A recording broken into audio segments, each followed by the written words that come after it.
ওয়াত্তাকু ইয়াওমান তুরজাউনা ফীহি ইলাল্লাহ, তোমরা ওই দিনের ভয় অন্তরে রাখো যেদিন তোমাদের সবাইকে আল্লাহর কাছে ফিরে যেতে হবে। বলেন তো কোন দিন সমস্ত মানুষকে একদিন আল্লাহর সামনে দাঁড়াইতে হবে জীবনের সকল কাজের হিসাব দেওয়ার জন্য? কিয়ামতের দিন। তাহলে আয়াতের মর্ম দাঁড়াইল কিয়ামতের দিনের ভয়, কিয়ামতের হিসাব নিকাশের ভয় অন্তরে রাখো। ভয়ের কি দরকার? কিয়ামতের অবস্থাটাই অত্যন্ত ভয়ঙ্কর। এই কারণে আল্লাহ কিয়ামতের বিবরণ 2000 আয়াতে দিয়েছেন, এর মধ্যে একটা মাত্র আয়াত আমি তিলাওয়াত করছি। এই আয়াতে আল্লাহ বলেন কিয়ামতের দিনের ভয়, কিয়ামতের দিনের হিসাব নিকাশের ভয় অন্তরে রাখো। ওই কিয়ামতের দিন তোমাদের প্রত্যেকটা মানুষকে দুনিয়ার জীবনের প্রতিটি অপকর্মের শাস্তি ভোগ করতে হবে।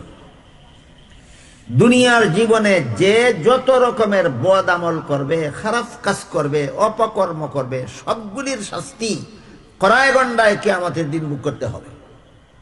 তবে একটা কথা মনে রাখতে হবে আমাদের, কোন মানুষ যদি দুনিয়ার জীবনে নেক আমল করে, নামাজ রোজা ইবাদত বন্দেগী করে, তারও কড়ায় গন্ডায় হিসাব সমঝাইয়া তার ফলাফল আল্লাহ হাশরের মাঠে দিয়ে পুরস্কারটা সমঝাইয়া দিবেন। কেউ যদি দুনিয়াতে অপকর্ম করে, গুনার কাজ করে, নাফরমানি করে, তার শাস্তিটাও আল্লাহ হিসাব নিকাশ করে কড়ায় গন্ডায় হাশরের মাঠে সমঝাইয়া দিবেন। এই মর্মে আল্লাহ বলেন মান ইয়ামাল মিসকালা যাররাতিন খাইরান ইয়ারা ওয়া মান ইয়ামাল মিসকালা যাররাতিন শাররান ইয়ারা। বিন্দু মাত্র নেক আমল যদি দুনিয়ার জীবনে করো, এটার সুফল হাশরের মাঠে পাবে। বিন্দু মাত্র গুনার কাজ যদি দুনিয়ার জীবনে করো, এটার শাস্তিও তোমাকে হাশরের মাঠে ভোগ করতে হবে। কিন্তু এর ব্যতিক্রম আছে দুইটা। যারা নেক আমল করে, বিন্দু মাত্র নেক আমল করলেও পুরস্কার যে হাশরের মাঠে পাবে, এটার জন্য একটা শর্ত আছে। শর্তটা আল্লাহ অন্য আয়াতে বলে দিয়েছেন। শর্তটা কি? আল্লাহ বলেন ওয়ামান ইয়ারতাদিদ মিনকুম আন দীনিহি ফায়ামুত ওয়া হুয়া কাফিরুন ফাউলাইকা হাবিতাত আমালুহুম ফিদ দুনিয়া ওয়াল আখিরাহ।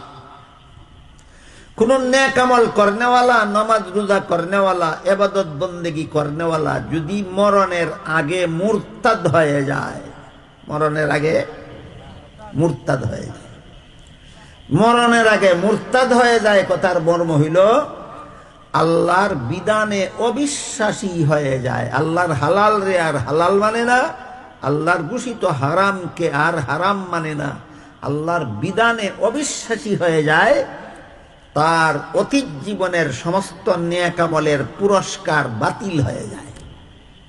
বুঝা থাকলে বলেন মুরতাদ অতীত জীবনে যত নেক আমল করবে, এগুলির পুরস্কার হাশরের মাঠে পাবে না মুরতাদ হওয়ার কারণে বাতিল? মুরতাদ হওয়ার কারণে বাতিল।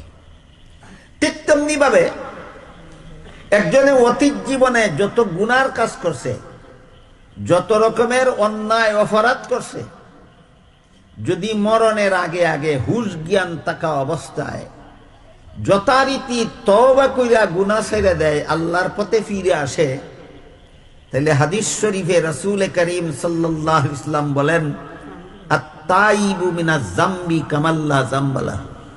গুনাহগার তওবা কইরা গুনাহ ছেড়ে দিলে আল্লাহ তার আমলনামার থেকে গুনাহগুলি মুছে ফেলেন, সে আবার বেগুনাহ হয়ে যায়।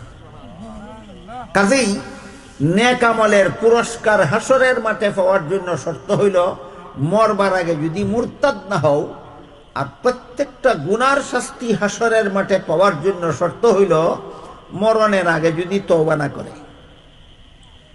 নেককার যদি মুরতাদ হইয়া মরে, তাহলে কোনো পুরস্কার হাশরের মাঠে পাবে না। গুনাহগারে যদি তওবা কইরা মরে, তাহলে কোনো গুনার শাস্তি হাশরের মাঠে তাকে দেওয়া হবে না। এই দুইটা জরুরি কথা কি আপনাদের জানা দরকার? দরকার। নেককার মুরতাদ হইয়া মরলে হাশরের মাঠে একটা নেক আমলের পুরস্কারও পাবে না। গুনাহগার তওবা কইরা মরলে একটা গুনার শাস্তিও তাকে হাশরের মাঠে ভোগ করতে হবে না। এই দুইটা কথা মনে রাখেন। এরপরের কথা হইল আল্লাহ বলেন মাইয়া আমাল মিসকালা যাররাতিন খাইরান ইয়ারাহ ওয়া মাইয়া আমাল মিসকালা যাররাতিন শাররান ইয়ারাহ। বিন্দু মাত্র নেক আমল যদি করে আর মুরতাদ না হয়, তাহলে সামান্য নেক আমলের পুরস্কারও হাসরের মাঠে দেওয়া হবে। আর বিন্দু মাত্র গুনার কাজও যদি করে আর তওবা না কইরা মরে, তাহলে এই সামান্য গুনার শাস্তিও তাকে হাসরের মাঠে ভোগ করতে হবে। এবার বুঝে থাকলে বলেন, সারা দুনিয়ার সমস্ত মানুষের নেক আমলের পুরস্কার এবং বদ আমলের শাস্তি কোন দিন দেওয়া হবে? কিয়ামতের দিন। কোন দিন দেওয়া হবে? কিয়ামতের দিন। এই কিয়ামতের দিনের অবস্থা কত ভয়ঙ্কর হবে, এর বিবরণ হাজার হাজার হাদিসের মধ্যে আল্লাহ রাসূল উল্লেখ করছেন। কোরআনের প্রায় 2000 আয়াতে আল্লাহ উল্লেখ করছেন কিয়ামতের দিনের অবস্থা কত ভয়ঙ্কর হবে। এর মধ্যে এক হাদিসে রাসূল করিম সাল্লাল্লাহু আলাইহি ওয়াসাল্লাম বলেন, হাসরের মাঠে যে মাটির নিচের থেকে সারা দুনিয়ার সমস্ত মানুষ জীবিত হয়ে যে হাসরের মাঠে দাঁড়াবে, উলঙ্গ অবস্থায় দাঁড়াবে।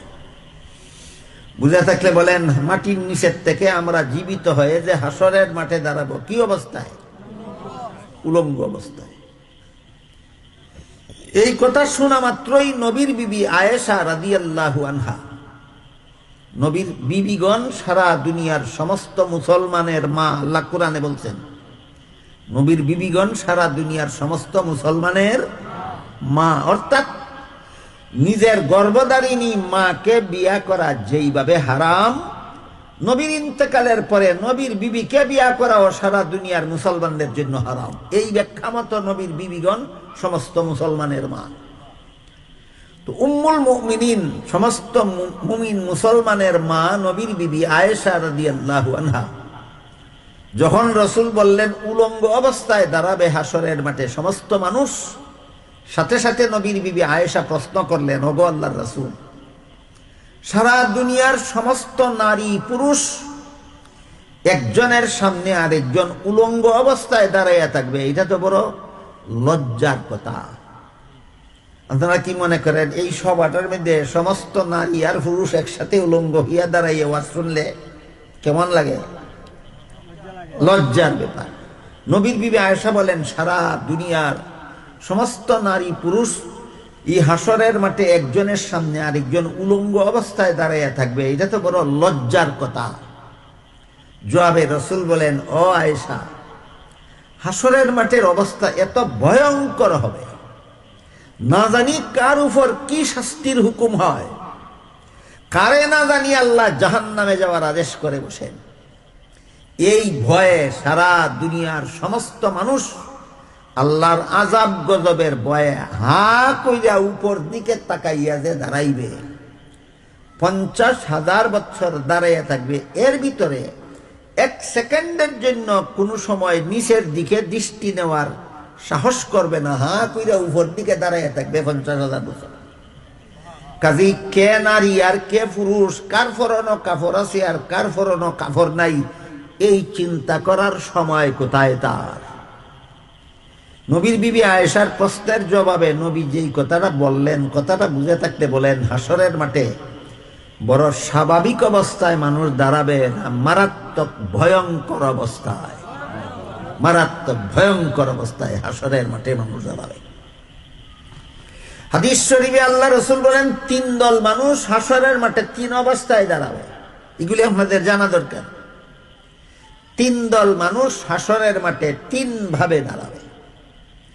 একদল বেদিন কাফির, যারা আল্লাহর বিধানে বিশ্বাসী না, আল্লাহর হালালকে হালাল বিশ্বাস করে না, আল্লাহর ঘোষিত হারামকে হারাম বিশ্বাস করে না।